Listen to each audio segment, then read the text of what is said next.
Friends, welcome to பைரவாவியோ 786. இன்னைக்கு நம்ம பார்க்க போகிறது டிசம்பர் 8ஆம் தேதி கால பைரவாஷ்டமி அப்படின்ற நாளாக இருக்கு. அன்றைய தினம் பைரவரை வழிபாடு செய்யும் பொழுது நம்ம வீட்டில் செல்வங்கள் சேரும் அப்படின்றதும் சேமிப்பு நிலையாகும் அப்படின்ற ஐதீகமும் இருக்கு.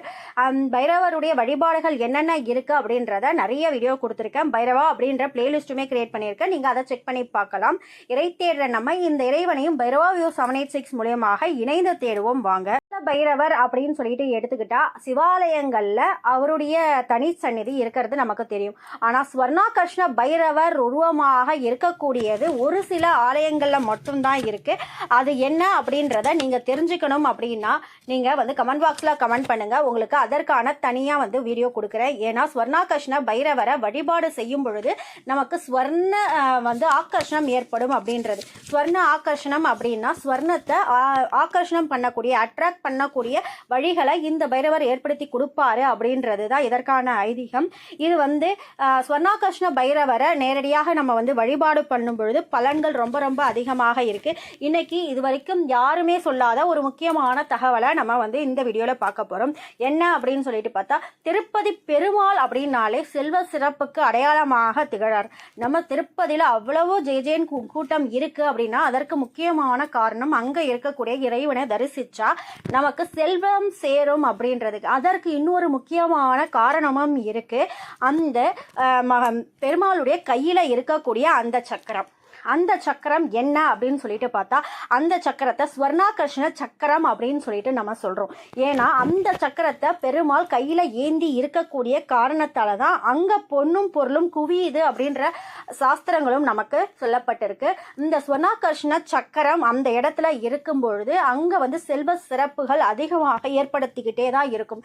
நம்ம வீட்டில் இருக்கக்கூடிய ஸ்வர்ணாகர்ஷ்ண பைரவருடைய புகைப்படத்தையும் ஐஸ்வரேஸ்வரருடைய புகைப்படத்தையும் நிறைய கேட்டிருந்தீங்க. அதற்கான வீடியோக்களையும் நான் நிறைய கொடுத்துருக்கேன். நீங்க செக் பண்ணி பாருங்க. ஸ்வர்ணாகர்ஷ்ண பைரவருடைய அடையாளம் அங்க சின்னம் இருக்குதுன்றது ஒரு மறைக்கப்பட்ட உண்மை. ஏற்கனவே நான் சொல்லியிருந்த சிதம்பர ரகசியம் என்ன அப்படின்றதுக்கான வீடியோவும் கொடுத்துருக்கேன்.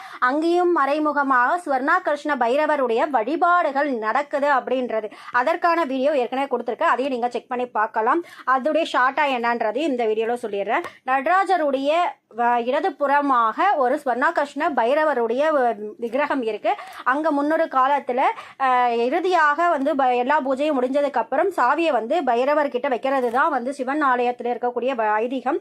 அங்க இருக்கக்கூடிய பைரவரிடம் அந்த சாவியெல்லாம் வச்சுட்டு ஒரு செம்பு தகடையும் அடுத்ததாக 2 வில்வ இலையையும் வைப்பாங்களாம். அந்த வில்வ இலை மறுநாள் காலையில பார்க்கும் பொழுது தங்கமாக மாறி இருக்குமாம். அந்த அளவுக்கு ஸ்வர்ணாகர்ஷ்ண பைரவர் அப்படி இருக்கிற இடத்துல ஸ்வர்ணத்துக்கு குறைவே இருக்காது, பணத்துக்கு குறைவே இருக்காதுன்றது தான் இதுக்கான ஐதீகம். இப்ப இந்த திருப்பதி பெருமாளுடைய கையில வச்சிருக்கக்கூடிய ஸ்வர்ண ஆக்கர்ஷண சக்கரம் இது பைரவருடைய சக்கரமாக திகழுது. அதனாலதான் அங்க அவ்வளவு பொன்னும் பொருளும் ஈட்டக்கூடிய வழிகளை மேலும் மேலும் ஏற்படுத்திக்கிட்டே இருக்கு அப்படின்றதுதான். உங்களுக்கு இந்த வீடியோ ரொம்ப பிடிச்சிருக்குன்னா ஒரு லைக் பண்ணிட்டு உங்களுக்கு இந்த வீடியோக்கான கமெண்ட் எதனா கொடுக்கணும்னு நீங்க கமெண்ட் பாக்ஸ்ல கமெண்ட் தெரிவிக்கலாம். வேற என்ன பிரச்சனைக்கான தீர்வுகள் உங்களுக்கு தேவைப்படுது, என்ன மாதிரியான வழிபாடுகளை பத்தி தெரிஞ்சுக்கணும்னாலும் சரி, அதை நீங்க கமெண்ட் பாக்ஸ்ல கமெண்ட் பண்ணீங்கன்னா அந்த குறிப்பிட்ட வழிபாடுகள் என்ன பண்ணணும், எப்படி மந்திரம் ஜபிக்கணும், எந்த மாதிரியான மந்திரங்களை ஜபிக்கணும் அப்படின்றதுக்கான வீடியோவையும் நான் ரெடி பண்ணறதுக்கு ஈஸியா இருக்கும். யாம் பெற்ற இன்பம் பெருக வையகம். இறைவனுடைய ஆசீர்வாதத்தாலையும் இந்த குபேர பிரபஞ்சத்துடைய ஆசீர்வாதத்தாலையும் உங்கள் தேவைகள் அனைத்தும் நிறைவேறி நீடூழி வாழணும் இந்த இறைவனுடனும் இந்த குபேர பிரபஞ்சத்திடமும் கேட்டுக்கிற. வாழ்க வளமுடன், வாழ்க வளமுடன், வாழ்க வளமுடன்.